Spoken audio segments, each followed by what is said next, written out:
Assalamualaikum warahmatullahi wabarakatuh. Waalaikumsalam. Waalaikumsalam warahmatullahi wabarakatuh. Selamat pagi semuanya.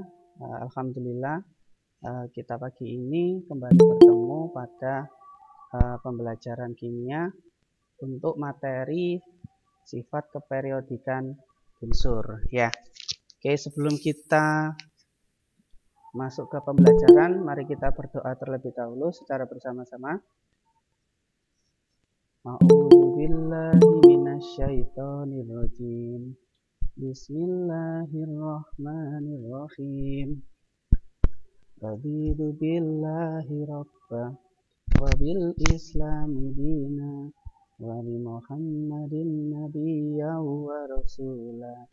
Rabbi zidni ilma warzuqni fahma bi rahmatika ya arhamar rahimin.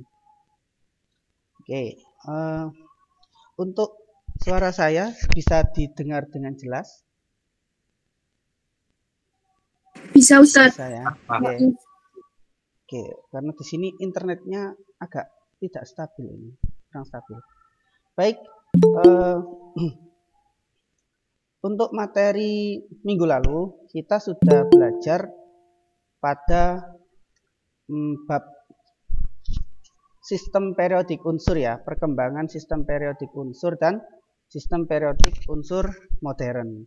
Nah, perkembangannya kan masih ingat ya, dimulai dari ahli kimia dari Persia, Arab ya, yang digolongkan dalam dua kategori yakni logam dan non logam. Kemudian perkembangan yang selanjutnya penggolongan unsur yang yang dikemukakan oleh Lavoisier didasarkan pada 4 golongan ya. Ada unsur tanah, kemudian ada logam, non logam, dan satunya apa? Udara ya, ada 4 ya. Udara, tanah, logam, dan non logam. Kemudian setelah itu, setelah Lavoisier ada triade de Brenner. Kemudian setelah triade de Brenner ada hukum Octave Newlands. Setelah itu ada sistem periodik menurut Mendeleev, sama yang terakhir sistem periodik menurut Lothar Meyer. Nah, itu secara perkembangan. Nah, yang saat ini yang terbaru itu adalah sistem periodik modern yang dikemukakan oleh Henry Moseley yang sudah disusun berdasarkan kenaikan nomor atom dan disusun berdasarkan golongan-golongan unsur yang memiliki sifat yang mirip ya. Oke. Ada yang ditanyakan nggak untuk materi sebelumnya tentang sistem periodik unsur?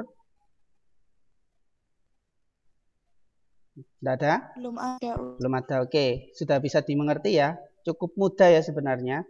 Karena materinya bukan materi kalkulasi, jadi tinggal kalian pelajari kembali, kemudian coba kalian untuk uji diri kalian sendiri dengan mengerjakan beberapa soal yang ada di LKS ya. Tidak usah menunggu Pak Yogi untuk menyuruh, ayo sekarang kerjakan ini, nggak usah menunggu ya. Jadi inisiatif dari kalian sendiri untuk mencoba menyelesaikan beberapa materi yang ada di buku LKS kalian. Nah, selama ini kan saya tidak terlalu banyak kan memberikan tugas ya, hanya beberapa kali saja. Nah, sebagai gantinya kalian harus secara mandiri mencoba dengan sendiri untuk menyelesaikan beberapa soal yang ada di LKS ya. Bila ada yang kurang jelas bisa ditanyakan, bisa langsung japri WA ke saya. Oke? Nah, untuk materi saat ini, materi selanjutnya ini tentang sifat keperiodikan dari suatu unsur. Kalau kemarin kita belajar tentang sistem periodik unsur, sekarang kita belajar tentang sifat keperiodikan dari suatu unsur. Oke, sudah muncul ya untuk share screen saya? Sudah, Us. Sudah, oke. Agak delay ya? Atau sudah lancar? Oke, Jadi mengapa sih unsur itu kok disusun berdasarkan golongan, kemudian berdasarkan periode, kenapa disusun berdasarkan kenaikan nomor atom? Nah, itu ada alasannya semua. Nah, disusun berdasarkan dalam satu golongan karena mereka dalam satu golongan itu disusun berdasarkan sifat kemiripan dari setiap unsur tersebut. Ya. Kan kita tahu ada golongan utama, ya golongan utama ada golongan 1A, golongan 2A, golongan 3A, sampai golongan berapa A? Kalau golongan utama itu? 8A. Oke, sampai golongan 8A itu adalah golongan utama. Golongan 1A, unsur-unsur yang ada di dalam golongan 1A itu memiliki sifat yang mirip. Nah, seperti itu. Kemudian unsur golongan 2A juga sama. Unsur-unsur dalam golongan 2A itu memiliki sifat yang mirip. Ya, mirip ya, bukan sama persis, tapi mirip. Contoh, golongan 1A. Ya, golongan 1A itu adalah dari sifat kelogamannya, golongan 1A itu termasuk logam. Ya, logam alkali. Nah, dari segi sifatnya, yang pertama, semuanya karena bentuknya logam atau sifatnya logam pasti dapat menghantarkan listrik, ya, konduktor, bersifat konduktor. Kemudian yang kedua, dari segi elektron valensi kita tahu bahwa golongan 1A unsur-unsurnya semuanya memiliki elektron valensi 1. Nah, karena ada kemiripan sifat, mereka disusun berdasarkan golongan karena memiliki elektron valensi yang sama. Begitu pula untuk golongan 2A, 3A, 4A, sampai 8A, dan seterusnya. Dan yang lainnya juga. Mereka disusun berdasarkan golongan karena mereka memiliki elektron valensi yang sama. Kemudian kalau dalam satu periode, mengapa unsur-unsur itu didasarkan pada periode? Karena unsur-unsur dalam periode yang sama, misalnya periode 1, hidrogen sama helium, kedua-duanya memiliki nomor kulit yang sama, yakni kulitnya adalah kulit K atau kulit ke-1. Ya, jadi periode 1 memiliki kulit 1, jumlah kulitnya ada 1 kulit. Kalau periode kedua, ya, periode kedua memiliki jumlah kulit sebanyak 2 kulit. Periode ketiga memiliki jumlah kulit sebanyak 3 kulit. Dan seterusnya sampai ke periode ke-7. Jadi yang kita bahas nanti itu adalah sifat-sifat unsur yang secara periodik itu semakin naik atau semakin turun, semakin besar atau semakin kecil ya.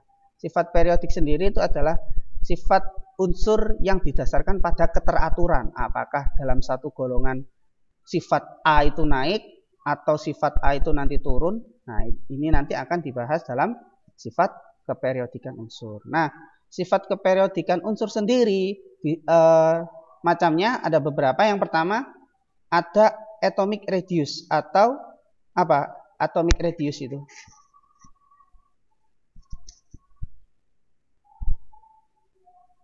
jari-jari atom. Nah, kemudian yang kedua ada elektronegativity atau elektronegativitas atau keelektronegatifan. Kemudian ada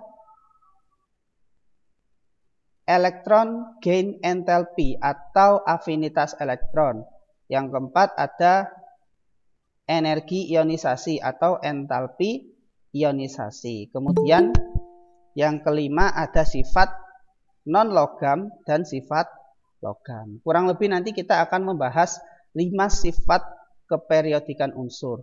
Ada jari-jari atom, ada elektronegativitas, ada afinitas elektron, ada energi ionisasi, dan ada sifat kelogaman. Oke.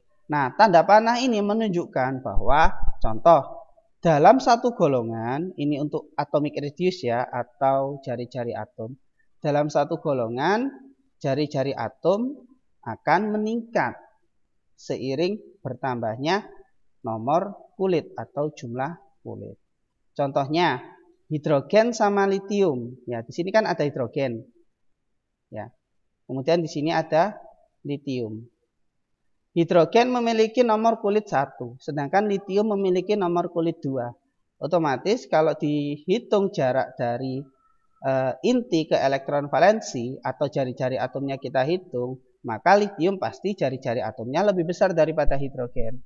Karena dia memiliki jumlah kulit yang lebih banyak daripada hidrogen. Jadi semakin banyak jumlah kulit, otomatis jari-jari atomnya juga semakin besar ya.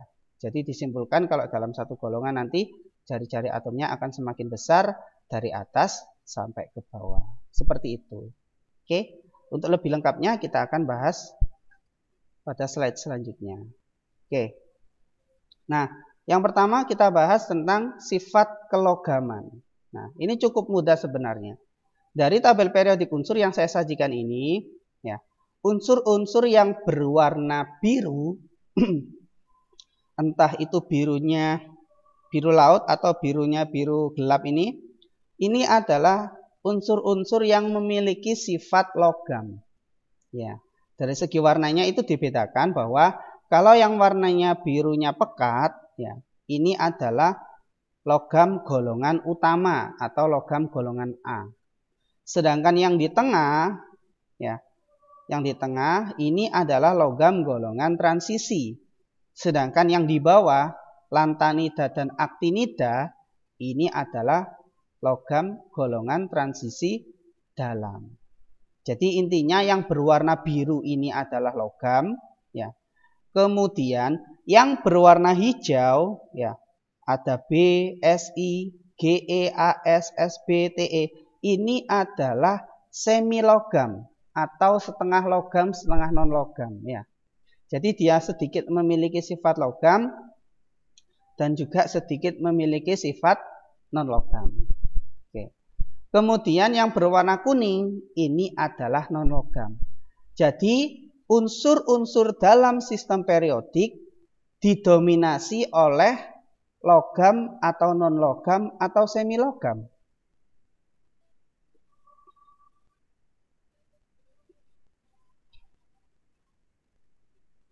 Unsur yang paling banyak itu memiliki sifat logam ya. Oke, jelas ya di sini paling banyak adalah yang berwarna biru. Berarti unsur-unsur dalam tabel periodik didominasi oleh unsur yang bersifat logam. Yang hijau ini semi logam, yang kuning hidrogen. Hidrogen itu termasuk non logam ya. Dan yang ini sebagian ya, ini adalah non logam. Kemudian dari segi wujudnya ya. Yang berwarna abu-abu ini adalah unsur-unsur yang berwujud padat. Ya.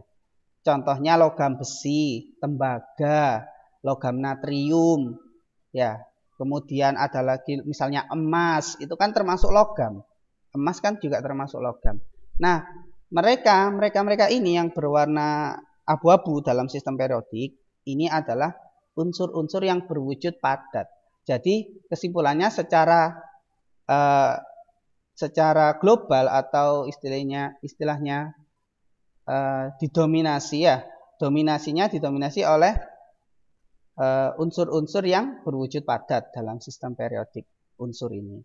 Sedangkan yang berwarna hijau, nah di sini ada Hg. Hg itu adalah merkuri. Merkuri itu adalah salah satu logam transisi ya. Kita tahu semua merkuri. Merkuri itu logam, tapi dia bukan berwujud padat, tapi melainkan dia berwujud liquid atau cair. Ya. Kemudian ada bromin atau Br. Ini juga unsur non logam, tapi untuk bromin ini adalah unsur non logam yang berwujud cair. Sedangkan yang berwarna ungu-ungu ini adalah unsur-unsur yang berwujud gas. Ya. Jadi mayoritasnya unsur-unsur dalam sistem periodik itu didominasi oleh unsur-unsur yang berwujud padat. Kemudian ada unsur berwujud gas dan unsur berwujud cair. Nah ini dari segi kemiripan sifatnya. Unsur golongan 1A bersifat logam. Lunak dapat diiris. Ya. Jadi golongan 1A itu bersifat logam, tapi dia itu lunak. Ya. Ibaratnya itu seperti hampir seperti mentega yang keras ya. Mentega keras itu kan kalau Kalau dipotong kan masih bisa. Nah, seperti itu. Jadi sangat lunak sekali. Tapi tetap dia memiliki sifat logam. Salah satunya yakni konduktor. Terus ringan dan reaktif terhadap air. Jadi kalau logam golongan 1A dimasukkan ke dalam air, maka akan terjadi reaksi kimia. Oke. Untuk golongan 2A juga sama, unsur-unsurnya bersifat logam. Juga reaktif terhadap air, tapi kereaktifannya lebih kecil jika dibandingkan dengan golongan 1A. Kemudian ada golongan 7A, pada umumnya bersifat non-logam, berupa molekul diatomik, beracun, berwarna, kemudian reaktif terhadap unsur-unsur golongan 1A, seperti itu. Kemudian ada unsur golongan 8A. Golongan 8A atau kita kenal sebagai gas mulia, mereka bersifat non-logam, berwujud gas monoatomik. Apa bedanya gas diatomik sama monoatomik? Ya, molekul diatomik sama monoatomik. Ada yang bisa berpendapat? Molekul diatomik. Kalau diatomik 2, kalau monoatomik 1. Oke. Kalau molekul diatomik itu terdiri dari 2 atom. Ya, misal gas hidrogen itu ditemukan dalam bentuk molekul diatomik. Jadi rumusnya adalah H2. Nah, kemudian oksigen juga sama, ditemukan dalam bentuk molekul diatomik yakni O2. Nitrogen juga sama, ditemukan dalam bentuk molekul diatomik N2. Tapi kalau unsur golongan 8A itu ditemukan dalam bentuk gas monoatomik, dalam bentuk monoatomik. Artinya satu atom saja. Misal helium. Helium ya juga termasuk golongan 8A atau gas mulia.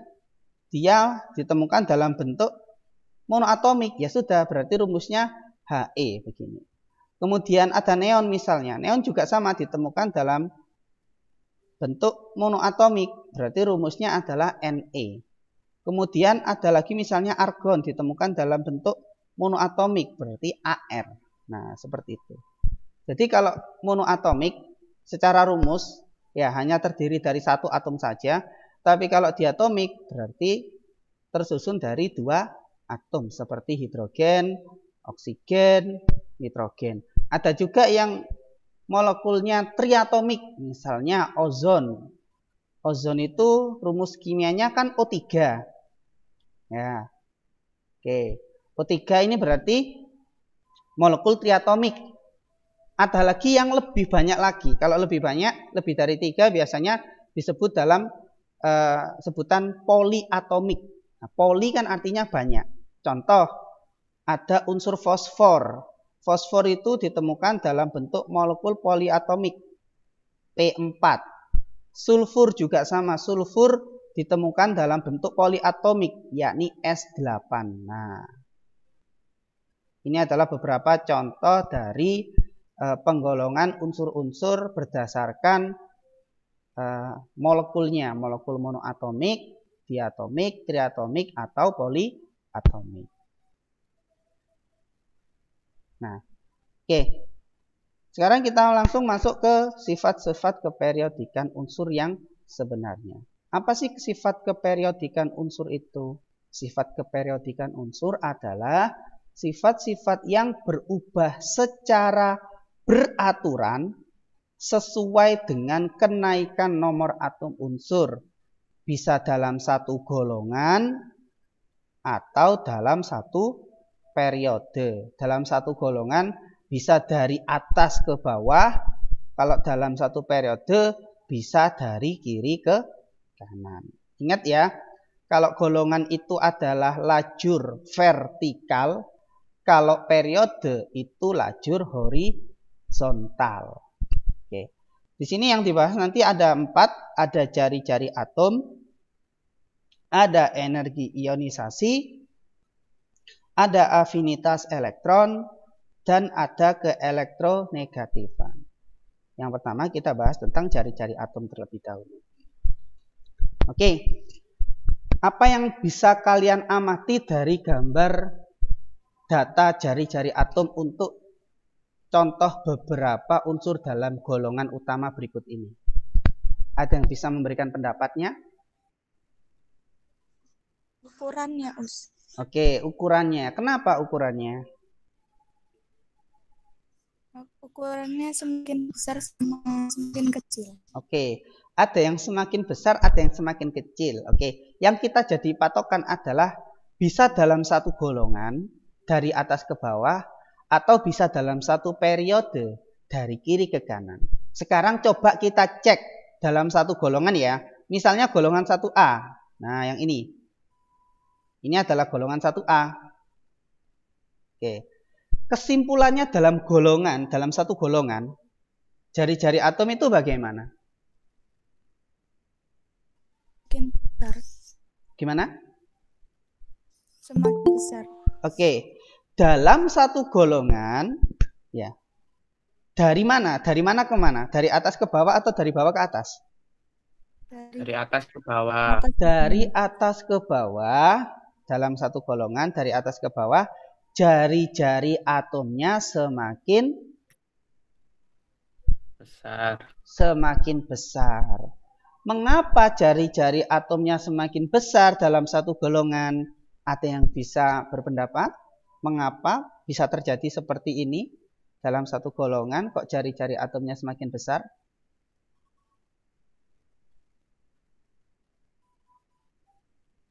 Kenapa? Ada yang bisa menjelaskan?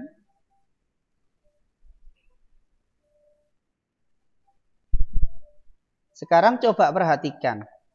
Saya punya unsur litium. Nomor atomnya adalah 3. Ya. Berarti konfigurasi elektronnya bagaimana? Kita gunakan konfigurasi elektron tingkat kulit saja. Yang 28, 18 itu. Ya.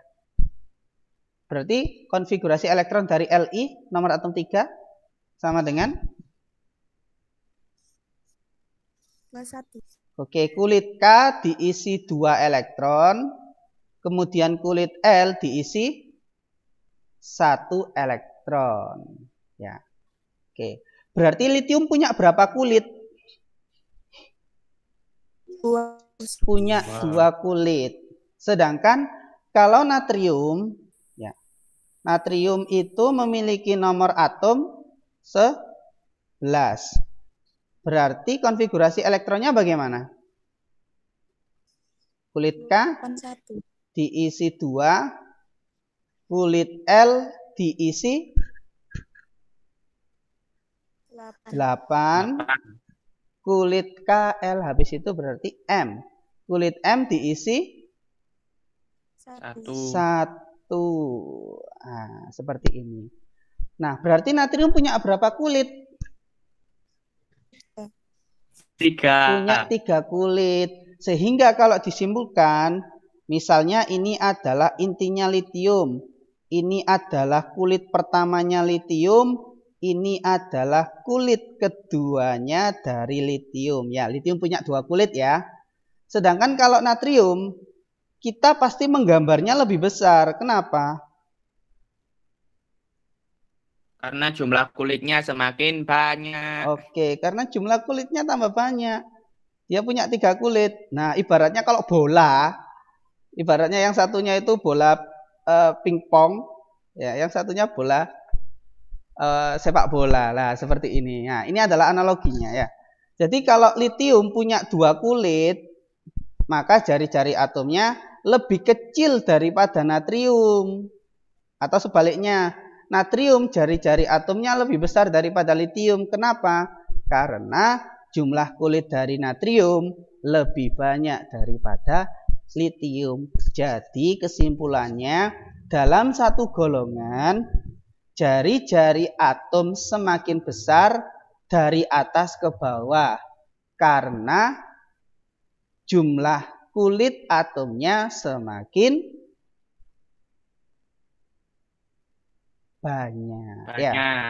Oke, hidrogen sudah saya jelaskan tadi. Hidrogen punya 1 kulit, litium punya 2 kulit, natrium punya 3, kalium punya 4, rubidium punya 5, cesium punya 6. Jadi ya otomatis dari hidrogen sampai cesium jari-jari atomnya semakin besar. Itu juga berlaku untuk golongan yang lain. Golongan 2A juga sama, golongan 3A, 4A, dan seterusnya sampai 8A. Ya, coba kalian perhatikan mulai dari helium sampai radon. Ya, di sini jari-jari atomnya semakin besar karena jumlah kulitnya semakin banyak. Oke, itu dalam satu periode ya. Dalam satu golongan. Sekarang kita cek dalam satu periode. Nah, misalnya periode ketiga natrium di sini. Nah, oke, ini dalam satu periode. Oke, apa yang terjadi untuk sifat keperiodikan jari-jari atom dalam satu periode? Kita mulai dari kiri ke kanan. Jari-jari atomnya semakin apa? Semakin kecil. Semakin kecil. Oke.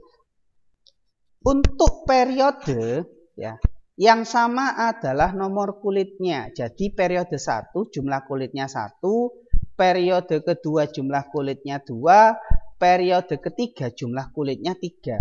Dari natrium sampai argon semuanya memiliki jumlah kulit sebanyak 3. Loh, Pak, jumlah kulitnya sama-sama 3. Kenapa jari-jari atomnya bisa berbeda?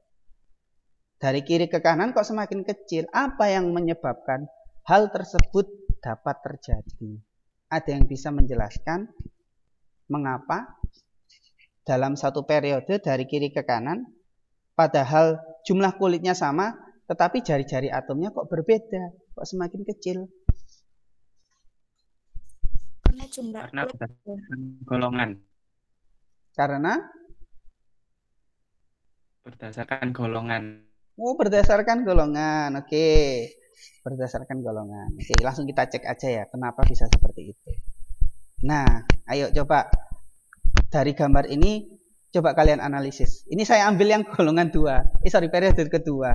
Tadi saya notice yang periode ketiga. Oke, kita ambil yang periode kedua sama aja. Dalam satu periode kedua, dari litium sampai fluorin, dari Li sampai F, jari-jari atomnya semakin kecil. Meskipun mereka memiliki jumlah kulit yang sama. Kenapa?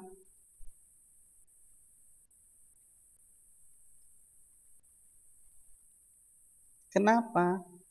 Nah, ini ada perbedaannya. Yang ini 3P+, yang ini 4P+, dan seterusnya yang sampai sini 9P+. Apa sih 3P+, 4P+ itu? Subkulit. Kulitnya sama kok. Dari Li sampai F lo sama 2 kulit. Apa yang beda? Kan yang beda adalah ini 3P+, ini 4P+. Apa sih P+ itu apa? Sudah saya beri garis bawah. Ionisasi. Apa? Proton. Number of protons increase. Berarti jumlah protonnya semakin banyak. Coba perhatikan. Lithium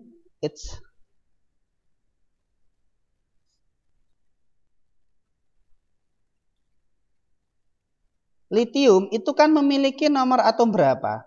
3 ya. Beryllium punya nomor atom 4. Boron punya nomor atom 5. Karbon nomor atomnya 6. Nitrogen nomor atomnya 7. Oksigen 8. Fluorin 9. Kalian kan sudah belajar tentang struktur atom ya, partikel-partikel yang ada di dalam atom terdiri dari proton, neutron dan elektron. Nah, di sini lithium dia memiliki 3 proton. Beryllium mempunyai 4 proton. Boron mempunyai 5 proton dan seterusnya sampai F mempunyai 9 proton. Coba bayangkan antara atom lithium sampai atom fluorin ya, dari segi jumlah protonnya saja berbeda. Semakin banyak dari Li sampai F. Artinya adalah inti yang ada di atom tersebut dari Li sampai F semakin besar atau semakin kecil? jika nomor kecil. atomnya bertambah atau jumlah protonnya bertambah? Semakin kecil. Semakin kecil. Saya tanya adalah intinya, inti atomnya mulai dari Li sampai F, di mana jumlah protonnya meningkat. Berarti inti atomnya nanti dari Li sampai F ini semakin besar atau semakin kecil? Saya tanya inti atomnya. Ya semakin besar. Di sini litium punya 3 proton besar. saja. Berilium punya 4 proton. Boron punya 5. Sampai F punya 9 proton. Ya otomatis dari Li sampai F, ya jumlah protonnya semakin meningkat, otomatis ukuran inti atomnya juga semakin besar atau semakin meningkat. Ya. Oke. Terus kenapa kok elektronnya, maksud saya kenapa jari-jari atomnya semakin kecil? Apa yang menyebabkan hal itu terjadi? Nah, dari segi muatan intinya, kalau Li punya positif 3 muatan intinya, berilium punya positif 4, dan seterusnya sampai fluor punya positif 9. Nah, jari-jari atom itu adalah jarak dari inti ke elektron pada kulit terluar atau elektron valensi. Nah, elektron valensi dengan inti atom itu memiliki gaya tarik, sehingga semakin besar inti atom, maka semakin besar pula gaya tariknya antara inti atom dengan elektron valensi. Sehingga fluorin di sini memiliki jari-jari atom yang kecil jika dibandingkan dengan Li. Karena apa? Karena fluorin memiliki inti yang sangat besar. Sehingga gaya tarikan muatan inti ya dengan elektron valensi akan semakin kuat. Jadi jari-jari atomnya semakin kecil atau menyusut. Ya, ibaratnya seperti itu. Bayangkan ya, intinya ini seperti magnet ya. Gaya tarik antara sesuatu yang positif dengan sesuatu yang negatif. Proton kan positif, elektron kan negatif. Pasti akan ada interaksi gaya tarik menarik antara inti dengan elektron valensi. Semakin besar inti, maka gaya tarik antara elektron valensi dengan inti atom semakin besar. Sehingga jari-jari atomnya semakin kecil. Jadi kesimpulannya di sini adalah dalam satu periode dari kiri ke kanan, jari-jari atomnya semakin kecil karena muatan intinya semakin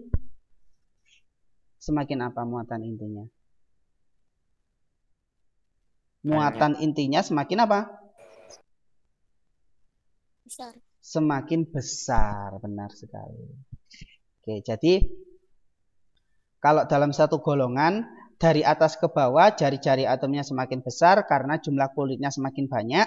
Tapi kalau dalam satu periode dari kiri ke kanan jari-jari atomnya semakin kecil karena apa? Karena jumlah muatan intinya semakin besar. Bisa dimengerti untuk jari-jari atom? Bisa. Bisa. Oke, ingat-ingat ya. Bisa. Dalam satu golongan bagaimana, dalam satu periode bagaimana.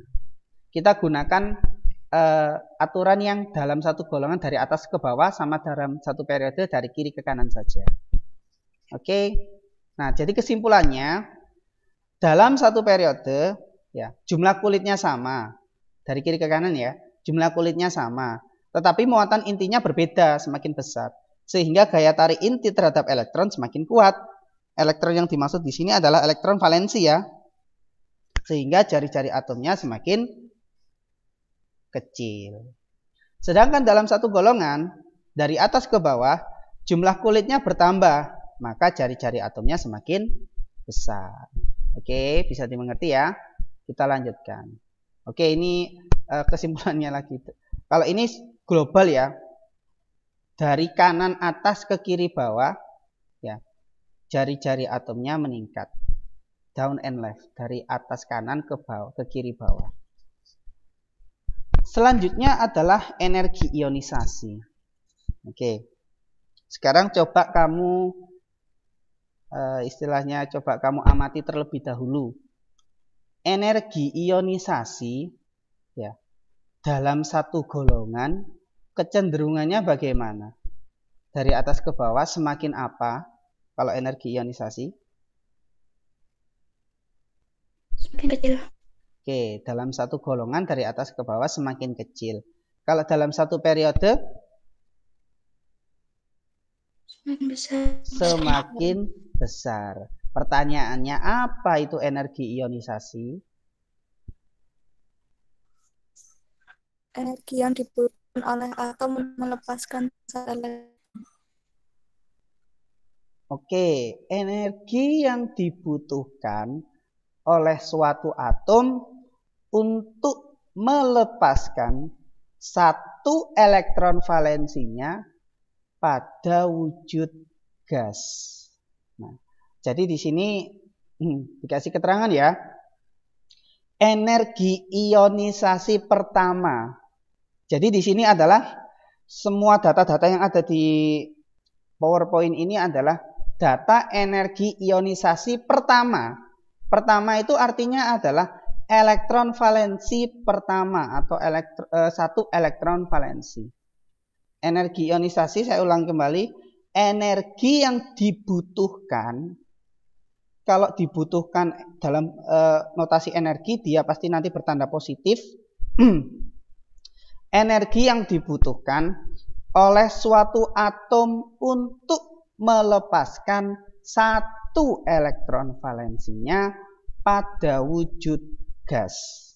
Nah, contoh, atom natrium dalam wujud gas ya melepaskan satu elektronnya membentuk ion Na+ dalam wujud gas plus satu elektron. Nah, ini yang disebut sebagai proses ionisasi. Jadi melepaskan elektron, elektronnya dilepaskan sejumlah satu elektron untuk energi ionisasi pertama. Jadi ada energi ionisasi pertama, ada energi ionisasi kedua, ada energi ionisasi ketiga dan seterusnya. Bergantung golongannya. Oke? Di sini saya ambil contoh natrium. Natrium melepaskan satu elektronnya sehingga membentuk Na+ dalam wujud gas. Ini yang disebut sebagai proses ionisasi pada atom natrium dalam wujud gas. Nah, energi yang dibutuhkan ya, energi yang dibutuhkan oleh natrium untuk melepaskan satu elektronnya dalam wujud gas itu adalah sekian kilojoule per mol. Nah, ada nilainya. Nilainya bisa dilihat dalam tabel energi ionisasi. Jadi diingat-ingat bahwa energi ionisasi itu adalah energi yang dibutuhkan untuk melepaskan satu elektron valensinya dalam wujud gas. Oke. Kalau kita lihat kecenderungannya dalam satu golongan dari atas ke bawah,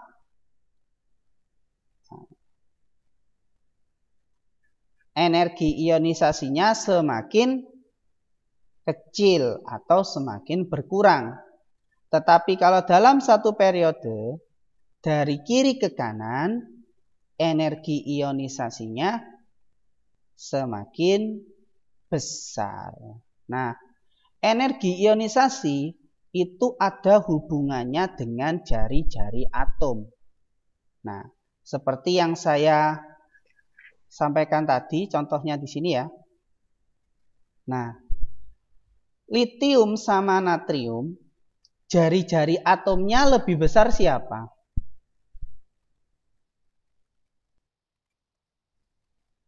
Natrium. Natrium. Andaikan natrium di sini ada satu elektron valensinya, saya beri tanda X. Litium juga sama, memiliki satu elektron valensi, saya beri tanda X. Kira-kira siapa yang lebih mudah melepaskan elektronnya? Litium atau natrium? Secara logika. natrium. Ingat ya, antara inti sama elektron itu terjadi gaya tarik-menarik. Ya. Yang mana yang lebih mudah melepaskan elektron, litium atau natrium? Litium atau natrium? Litium. Kenapa litium? Alasannya apa? Ingat ya. Karena jari-jarinya semakin Ingat kecil. ya. Dan kulitnya semakin. Karena jari-jari atomnya lebih kecil daripada natrium. Oke. Saya ada yang gema ini suaranya. Oke, saya ulangi kembali. Antara inti atom dengan elektron valensi itu terjadi gaya tarik-menarik. Sekarang coba perhatikan. Inti litium dengan elektron valensinya dibandingkan inti natrium dengan elektron valensinya natrium, jaraknya lebih jauh siapa? Punyanya litium atau punya natrium? Natrium. Natrium. Natrium. Berarti secara kekuatan tarikan antara inti dengan elektron, lebih kuat siapa tarikannya? Tarikannya litium atau natrium? Litium. Lebih kuat litium. Karena elektron valensinya lebih dekat dengan inti atom. Analoginya seperti planet. Kalau kita bandingkan antara planet Merkurius sama planet Bumi.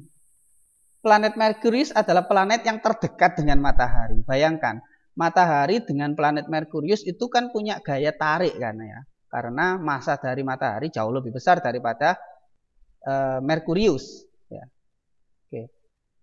Sedangkan kalau dibandingkan dengan jarak antara bumi terhadap matahari, otomatis jarak antara Merkurius dengan matahari dibandingkan bumi dengan matahari ya lebih jauh jaraknya bumi dengan matahari.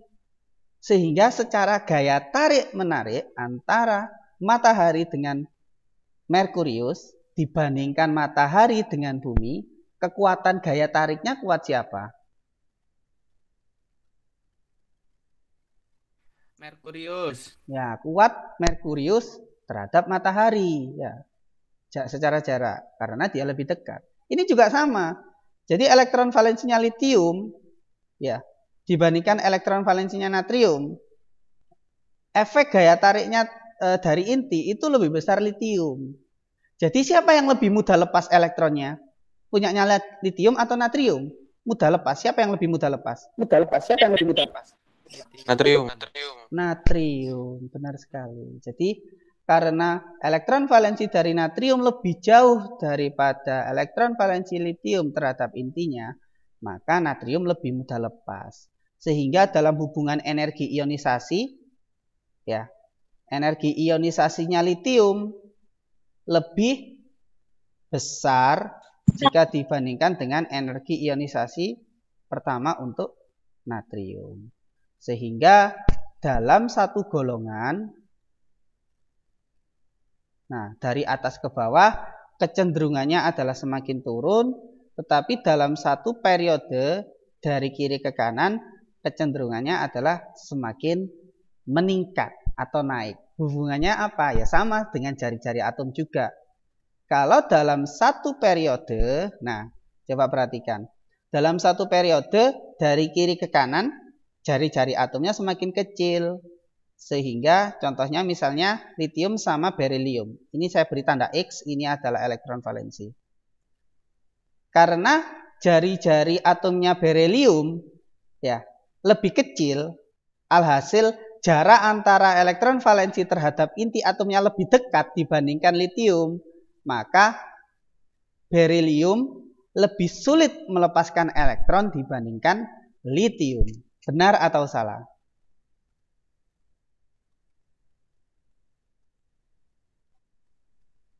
Ya, berilium jarak dari inti terhadap elektron valensi, litium jarak inti terhadap elektron valensi, ya kan jari-jari atomnya lebih kecil berilium, Sehingga gaya tarik antara inti terhadap elektron valensinya lebih kuat daripada litium. Sehingga berelium lebih sulit melepaskan elektron atau lebih mudah jika dibandingkan dengan litium. Kalau ini mau dilepaskan satu elektronnya. Lebih sulit. Lebih sulit ya. Berarti energi ionisasinya berelium lebih Besar. jika dibandingkan energi ionisasinya litium. Pinter. Oke, bisa dimengerti ya hubungan antara jari-jari atom dengan energi ionisasi. Jadi semakin besar jari-jari atom, energi ionisasinya semakin kecil, dan sebaliknya, semakin kecil jari-jari atom, energi ionisasinya semakin besar. Kebalikannya. Oke. Nah, ini sudah ada keterangannya sebenarnya. First, ionization energy increase overall. Jadinya secara keseluruhan energi ionisasi pertamanya meningkat ya dari kiri ke kanan. Karena di sini jari-jari atomnya lebih kecil.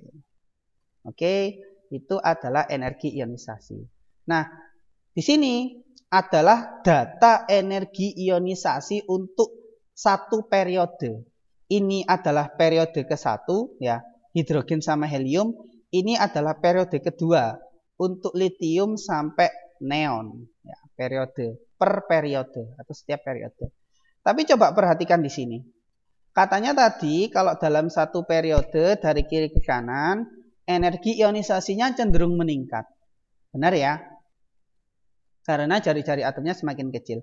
Tapi coba perhatikan di sini. Antara berelium sama boron ya, kemudian nitrogen sama oksigen, kenapa kok terjadi istilahnya itu perbedaan? Ya, terjadi ketidaksesuaian dengan sifat keperiodikan energi ionisasi tadi yang seharusnya semakin meningkat, tapi di sini setelah berelium ke boron turun, setelah nitrogen ke oksigen juga turun. Apa yang terjadi sebenarnya? Nah, ini ada hubungannya dengan kestabilan atom berdasarkan elektron yang ada di dalam masing-masing orbitalnya. Kita fokusnya di sini adalah, saya ambil contoh di sini antara nitrogen dan oksigen. Kita bandingkan. Apa sih yang sebenarnya terjadi? Nah, nitrogen memiliki 7 elektron, ya, nomor atomnya 7, sehingga kalau kita konfigurasikan menjadi 1s2, 2s2 sama 2p3. Sedangkan untuk oksigen mempunyai 8 elektron. Jadi kalau dikonfigurasikan, 6 elektron maksud saya. 1s2, 2s2, kemudian 2p4. Oh, 8 ya. Sorry. 8 elektron. Oke, ini 7, ini 8 ya. Nitrogen itu 7, oksigen itu 8. Nah, apa yang membedakan? Kenapa nitrogen memiliki energi ionisasi yang lebih besar? Padahal seharusnya energi ionisasi yang dimiliki oleh nitrogen harusnya lebih kecil. Tapi kenapa pada kenyataannya energi ionisasinya nitrogen kok lebih besar daripada energi ionisasinya oksigen? Why atau kenapa? Nah, ini ada hubungannya dengan kestabilan atom berdasarkan elektron dalam orbitalnya. Kita fokus pada orbital 2p-nya. Ya. Coba perhatikan. Apa perbedaan orbital 2p-nya nitrogen dengan orbital 2p-nya oksigen?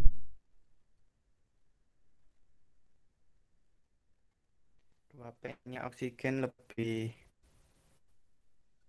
macam nih. Bagaimana orbitalnya oksigen lebih apa? Lebih stabil. Lebih stabil punyanya oksigen. Coba bayangkan. Ibaratnya ini tuh seperti halnya jungkat-jungkit. Ya. Punyanya nitrogen, ya 2p ini ibaratnya jungkat-jungkit. Ibaratnya itu suatu keseimbangan. Ya. 2P-nya nitrogen sama 2P-nya oksigen, kalau didasarkan pada keseimbangan, kira-kira lebih seimbang yang siapa? Nitrogen atau oksigen? Nitrogen. Nitrogen. Kenapa kok nitrogen? Kenapa nitrogen lebih seimbang dalam orbital 2P-nya? Karena ya dilihat saja. Masing-masing orbital dari subkulit 2P sudah diisi oleh 1 elektron. Jadi lengkap dan seimbang. Satu kotak diisi 1, satu kotak atau satu orbital diisi 1. Ini juga diisi 1. Jadi sama rata, seimbang. Tapi untuk punyanya oksigen, ya, ada ketidakseimbangan di sini, di orbital pertamanya. Ya, di orbital PX ini namanya. PX, PY, dan PZ. Di orbital PX berisi 2 elektron, sedangkan PY dan PZ hanya berisi 1 elektron. Berarti di sini tidak dibandingkan dengan nitrogen ya, kurang seimbang dari segi pengisian elektron dalam orbitalnya. Sehingga 1 elektron yang ingin dilepaskan oleh nitrogen jika dibandingkan dengan 1 elektron yang ingin dilepaskan oleh oksigen, lebih sulit nitrogen. Kenapa? Karena dia merasa sudah seimbang. Loh, aku sudah seimbang, nggak perlu lagi aku lepaskan 1 elektron. Atau bahasanya, kalau saya mau melepaskan 1 elektron ini, saya butuh energi yang lebih besar dibandingkan dengan oksigen. Kalau oksigen justru sebaliknya. Kalau dia melepaskan 1 elektron, maka orbitalnya nanti akan sama dengan orbitalnya nitrogen saat terisi 1 elektron pada masing-masing orbital. Sehingga orbitalnya nitrogen sudah seimbang, sedangkan orbitalnya oksigen kurang seimbang jika dibandingkan dengan nitrogen. Sehingga nitrogen akan lebih membutuhkan energi. Nah, energinya lebih besar jika dibandingkan dengan oksigen untuk melepaskan 1 elektronnya. Itu ada hubungannya dengan kestabilan orbital ya, kestabilan orbital. Oke, ini ada sedikit kesimpulannya. Dalam satu periode dari kiri ke kanan muatan intinya bertambah ya, sehingga tarikan intinya semakin kuat, sehingga elektron akan sulit terlepas, maka butuh energi besar. Sebaliknya, kalau dalam satu golongan jumlah kulitnya bertambah, semakin jauh elektron valensi dengan inti atom, maka tarikannya lemah. Kalau tarikannya lemah, maka butuh energi sedikit atau energi ionisasinya kecil. Seperti itu. Oke. Ada yang ditanyakan sampai di sini? Nggak ada ya? Sedikit kita percepat. Selanjutnya adalah afinitas elektron. Afinitas elektron ini adalah kebalikannya dari energi ionisasi. Kalau energi ionisasi adalah energi yang dibutuhkan untuk melepaskan 1 elektron valensi pada wujud gas.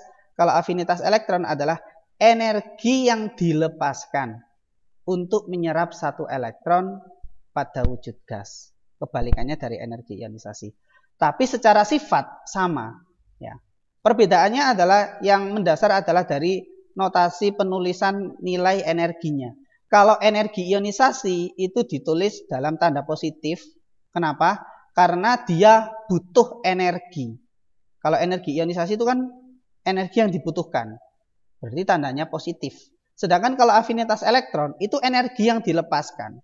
Sehingga energinya memiliki harga negatif. Oke.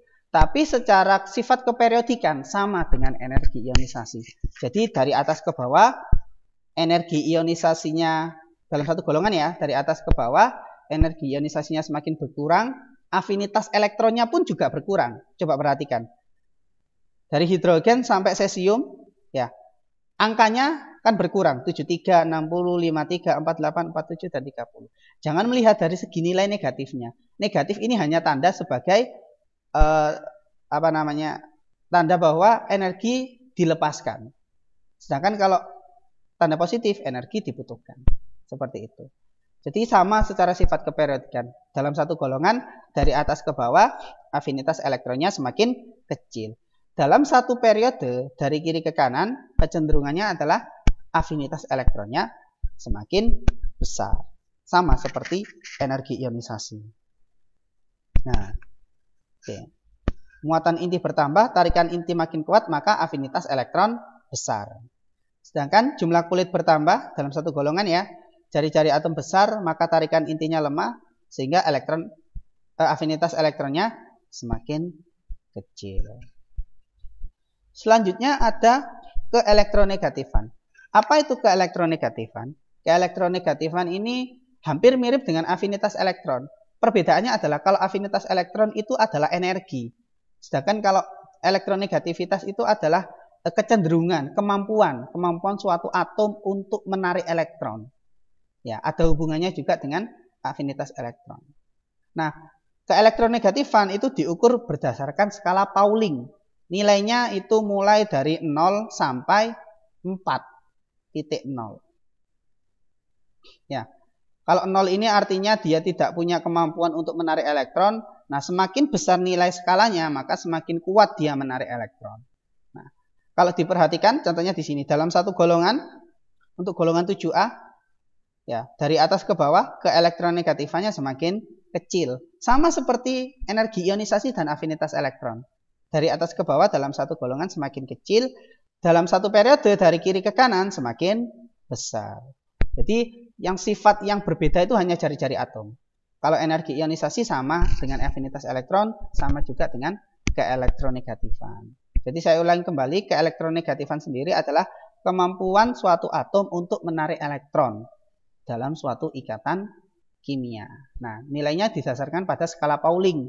Nilai dari 0 sampai 4. Paling rendah 0, paling besar 4. Tapi nilai 0 di sini nggak ada karena sifat dari unsur itu pasti ada yang dominan menarik elektron dan ada yang dominan melepaskan elektron. Sebagai contoh di sini, litium memiliki nilai keelektronegatifan 0,98. Jika dibandingkan fluorin yang memiliki nilai keelektronegatifan 3,98, otomatis fluorin ini kecenderungannya adalah menarik elektron jika bertemu dengan litium. Karena litium di sini nilai keelektronegatifannya lebih kecil. Jadi fluor akan lebih mudah menarik elektron, sedangkan litium akan mudah melepas elektron. Ya. Jadi kebalikannya, kalau semakin kecil nilai keelektronegatifan, maka dia kecenderungannya melepas elektron. Kalau semakin besar nilai keelektronegatifan, maka dia semakin cenderung untuk menarik elektron. Nah, ini yang saya hubungkan tadi dengan kestabilan subkulit P dan subkulit D. Subkulit P dan D lebih suka atau lebih stabil jika pada kondisi setengah penuh P3, ya, untuk D-nya D5, atau pada kondisi penuh P6 atau D10. Jadi setengah penuh sama penuh ini sama-sama seimbang. Masing-masing orbital berisi elektron. Yang ini 1 elektron, setengah penuh. Yang ini berisi 2 elektron atau penuh. Oke. Nah, secara kesimpulannya bahwa dalam satu periode dari kiri ke kanan, muatan intinya bertambah, tarikan intinya semakin kuat, maka keelektronegatifannya semakin besar. Kalau dalam satu golongan dari atas ke bawah, jari-jari atomnya semakin besar, tarikan intinya lemah, maka keelektronegatifannya semakin kecil. Dan disimpulkan untuk ketiga-tiganya sama, ya. Ya, dari kiri bawah ke kanan atas, nilai energi ionisasinya, kemudian afinitas elektronnya, serta keelektronegatifannya semakin meningkat. Ini disimpulkan dari kiri bawah ke kanan atas. Artinya dalam satu golongan meningkat dari bawah ke atas, dalam satu periode dari kiri ke kanan untuk energi ionisasi, afinitas elektron, dan keelektronegatifannya meningkat. Oke. Bagaimana, ada yang ditanyakan? Sepertinya waktunya sudah mau habis. Oh, sudah lebih 2 menit. Ada yang ditanyakan? Ya Allah, tidak ada. Oke, nanti coba dikerjakan untuk soal di LKS ya sebagai latihan. Insya Allah minggu depan akan kita bahas. Kita bahas untuk beberapa soal dari materi-materi sebelumnya. Mulai dari mungkin struktur atom, kita bahas sedikit supaya tidak lupa. Kemudian ada sistem periodik unsur sama yang ini, sifat keperiodikan unsur.